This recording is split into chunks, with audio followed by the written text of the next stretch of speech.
voici le tabernacle de Dieu avec les hommes. Il habitera avec eux, ils seront son peuple, et Dieu lui-même sera avec eux. Il essuiera toute larme de leurs yeux, et la mort ne sera plus.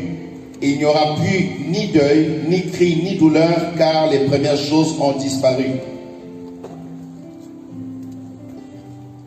Et celui qui était assis sur le trône dit, voici, je fais toutes choses nouvelles. Et il dit, écris, car ces paroles sont certaines et véritables. Et il me dit, c'est fait, je suis l'alpha et l'oméga, le commencement et la fin. À celui qui a soif, je donnerai de la source de l'eau de la vie gratuitement. Celui qui vaincra héritera ces choses, je serai son Dieu et il sera mon fils. Mais pour les lâches, les incrédules, les abominables, les meurtriers, les impudiques, les enchanteurs, les idolâtres et tous les menteurs, leur part sera dans les temps ardents de feu et de soufre, qui est la seconde mort. Amen. Amen.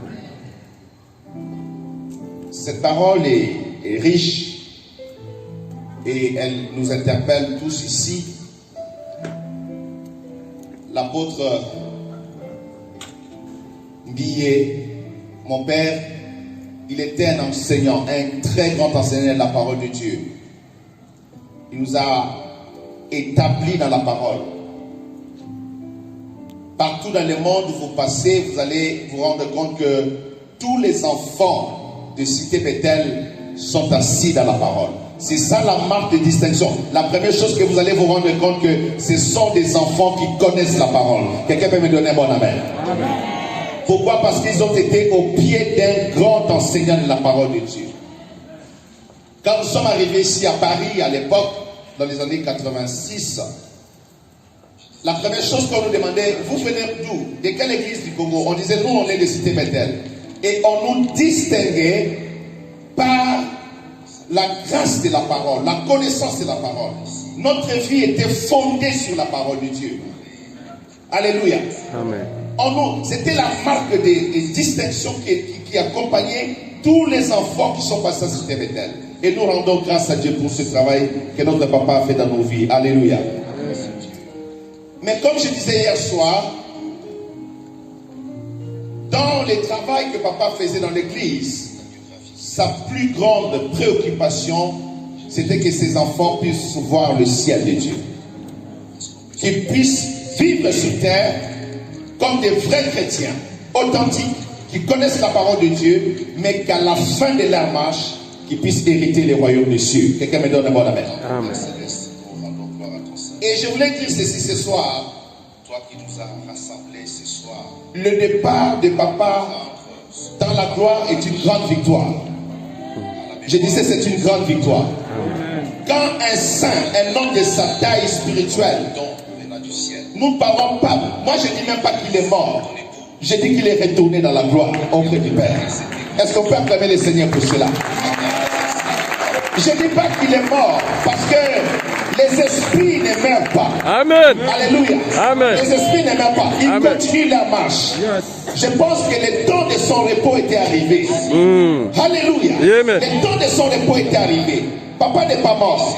Il est retourné auprès de son Père céleste, auprès du Créateur qui lui avait donné cette grande mission sur la face de la terre. Et comme notre sœur nous a dit tout à l'heure, il a combattu le bon combat et il a achevé la course. Maintenant, la couronne de la gloire est réservée dans le ciel de Dieu.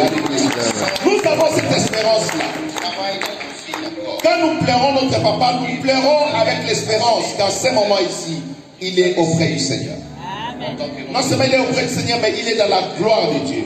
Amen. Je voulais attirer l'attention des enfants de Dieu en ceci. Au nom de Jésus-Christ. Quand un élu de Dieu s'en va, c'est un moment glorieux. Nos yeux physiques ne voient pas.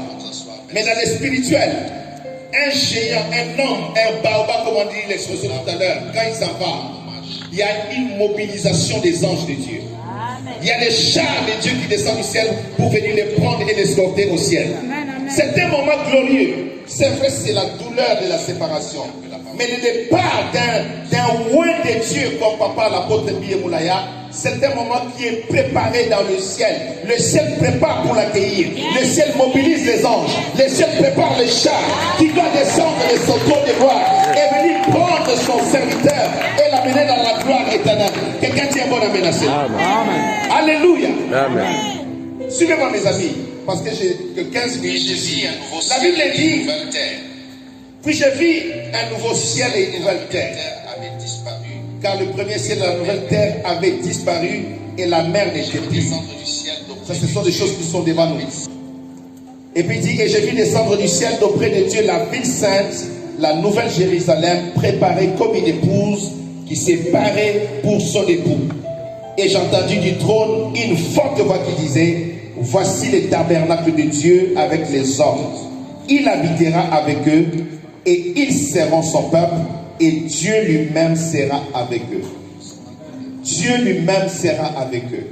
C'est ça la force du christianisme. C'est ça la force de l'évangile. Que nous savons avec certitude dans la parole de Dieu que quand l'apôtre est parti au milieu de cette nuit-là, nous savons qu'il est parti auprès de Dieu. Et pendant que nous sommes en train de parler dans cette salle, il est avec Dieu dans le ciel. Alléluia. Il est dans la présence de l'Éternel. Il est dans la présence de Yahweh, entouré des anges, en train de célébrer Dieu. Et je vous assure, si quelqu'un lui dit, retourne dans la terre, sur la terre, il va dire, je ne veux pas retourner, je vais rester ici, auprès de mon Créateur, celui qui m'a aimé et qui m'a donné la mission que j'assurais sur la terre. Alléluia. Il a fait cela. Il est auprès de son Dieu. Nous devons, nous chrétiens, savoir que Dieu est fidèle. Dieu est fidèle dans sa parole. Et Dieu est fidèle dans ses promesses.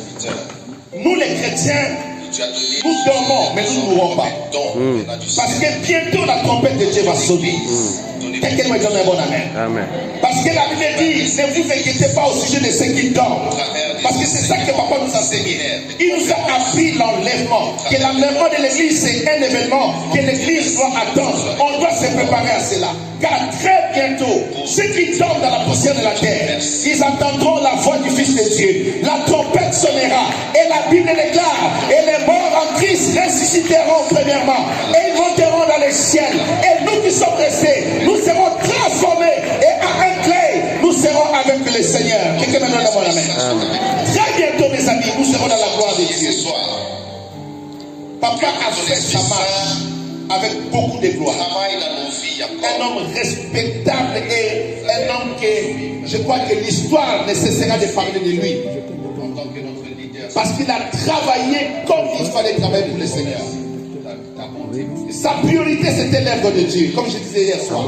Sa priorité c'était que l'église puisse être en bonne santé spirituelle, que l'église avance, que l'église soit organisée. Et surtout quelque chose que j'ai retenu beaucoup, il voulait que l'église s'adapte à la modernité. Souvent nous on était ici à Paris, il venait de Kinshasa, c'est lui qui nous appelait Jacques. Est-ce que vous savez que tel appareil est sorti? Est-ce que je me disais, mais papa, nous on ne les sonnait pas. On dit, mais vous êtes en retard. Il faut aller chercher ça, tel endroit. Parce qu'il a adapté l'évangile avec la modernité. Quelqu'un dit alléluia. Il a travaillé pour le Seigneur Jésus-Christ. Vous savez, beaucoup ont travaillé pour leur gloire. Beaucoup ont travaillé pour leur ventre, si je peux dire comme ça. Beaucoup ont travaillé pour leur succès. Mais lui, il a travaillé pour son Seigneur. J'ai dit qu'il a travaillé pour Jésus-Christ. Malgré les combats, malgré les vents, malgré l'adversité, il avait les yeux focalisés sur Jésus-Christ. Il travaillait pour le Seigneur de gloire. Et j'ai cette fierté aujourd'hui, avec cette assurance qu'il est auprès de Dieu, dans le royaume de sa gloire. Quelqu'un peut dire un grand amen ce soir. La Bible dit ceci, parce que je ne dois pas rester longtemps. Il essuiera toute larme de leurs yeux. Et la mort ne sera plus. Et il n'y aura plus ni deuil, ni cri, ni douleur, car les premières choses ont disparu. Alléluia. Cette parole, elle est très forte, elle est très précieuse. Il essuiera toute larme de leurs yeux. Les larmes de souffrance dans le travail. Les larmes des épreuves. Les larmes des trahisons. Les larmes des coups bas. les larmes de beaucoup de situations qu'on pouvait vivre sur la face de la terre, qui nous ont fait mal, des choses qui ont troublé nos cœurs, qui ont troublé nos âmes. Mais ces jours-là, dans la présence de l'Éternel, ces larmes seront essuyées. Amen. Et j'ai l'assurance que ce soir, pendant que nous parlons, Dieu a déjà consolé son serviteur dans la gloire éternelle. Est-ce qu'on peut acclamer Jésus pour cela? Alléluia. Béni soit l'Éternel. Il n'y aura plus ni deuil. Ces jours sont devant nous. Ni cri, ni douleur, car les premières choses ont disparu, dit la parole.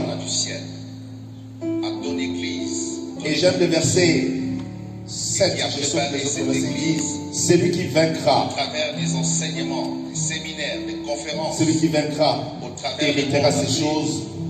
Je serai son Dieu et il sera mon fils. Nous sommes dans un monde de combat. Nous vivons tous les jours dans des combats. Nous devons être vigilants dans notre marche.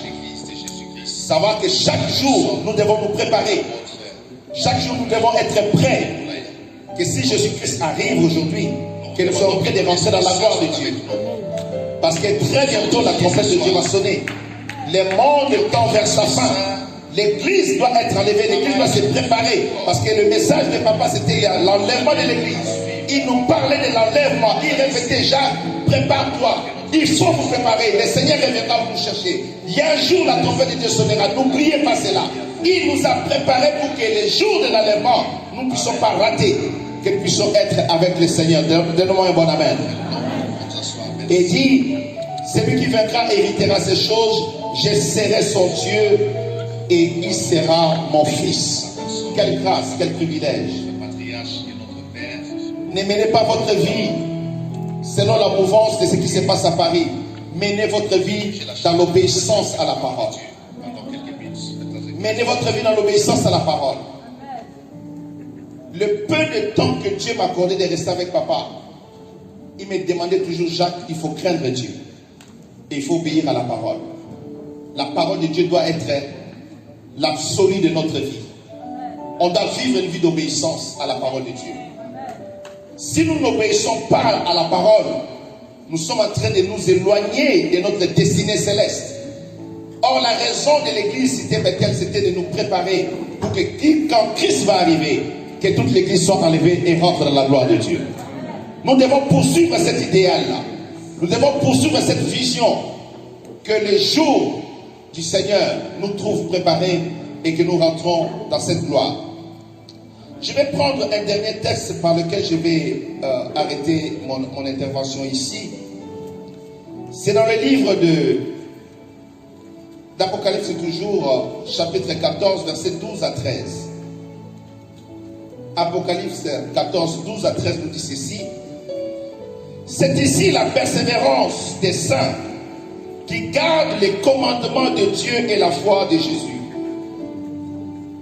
Et j'ai entendu du ciel une voix qui disait, écrit, heureux dès à présent les morts qui meurent dans le Seigneur. Oui, dit l'Esprit, afin qu'ils se reposent de leurs travaux, car leurs œuvres les suivent. Alléluia. Est-ce qu'on peut acclamer cette parole de Dieu, notre Seigneur? Regardez ceci, mes amis. La Bible dit, c'est ici la persévérance des saints. Les saints, c'est toi qui as reçu Jésus-Christ, qui as reçu la rémission de tes péchés, qui as été justifié par la grâce de Dieu. Toi qui as écouté l'évangile et que tu as cru à l'évangile et que tu marches dans l'obéissance, c'est toi qui es saint. On nous dit ici, voici ici la persévérance des saints. Je voulais vous dire ceci, mes amis. Si nous voulons rendre papa fier, nous tous, ses enfants, nous devons être sa couronne. Quelqu'un me donne un amen. Nous devons être sa couronne. Qu'est-ce que ça veut dire? Marcher de manière pure, dans la crainte, dans l'obéissance à la parole, pour que les jours que nous rentrons au ciel, le Seigneur va dire, regarde le fruit de ton travail. Regarde le fruit de ton ministère. Regarde le fruit de tes larmes, de tes épreuves, de tes difficultés, des choses par lesquelles tu es passé dans la souffrance. Regarde le fruit de cela. Si nous voulons rendre papa heureux, Il faut qu'il voit chacun d'entre nous rentrer dans la gloire du Seigneur au ciel. Non, quelqu'un me donne un bon amen. Il faut qu'il nous voie hériter le royaume des cieux. Parce que c'est ça qui était le sens de sa mission sur la terre. C'est ça qui a été le sens de son apostolat. De nous préparer à être la couronne de sa vie. Parce que nous sommes sa couronne. Nous sommes sa gloire dans le ciel. Et c'est nous que Dieu va présenter à ses côtés comme sa couronne. Je termine en disant ceci. La nuit est au verset 13, et j'ai entendu du ciel une voix qui disait: écris, heureux dès à présent les morts qui meurent dans le Seigneur. Oui, dit l'Esprit, afin qu'ils se reposent de leurs travaux, car leurs œuvres les suivent. Pendant que nous parlons, nous qui sommes sur la terre, nous voyons les œuvres que l'apôtre a fait. Ça parle tout seul. Les œuvres qu'il a fait, ça parle tout seul. Son apostolat est établi. Nous sommes les fruits de son apostolat. Moi, je suis son fils. Je sais que tout ce que j'ai appris depuis mon baptême à Cité Bethel, j'ai appris de mon papa, de ses enseignements, des enseignements de tous ses serviteurs qui étaient autour de lui. Il a servi comme un vaillant soldat de Jésus-Christ. Et aujourd'hui, nous célébrons sa personne, son apostolat, son ministère, parce que nous savons que les œuvres qu'il a faites vont le suivre dans la gloire de Dieu. Est-ce que nous pouvons nous lever encore, donner une main d'acclamation pour la paix?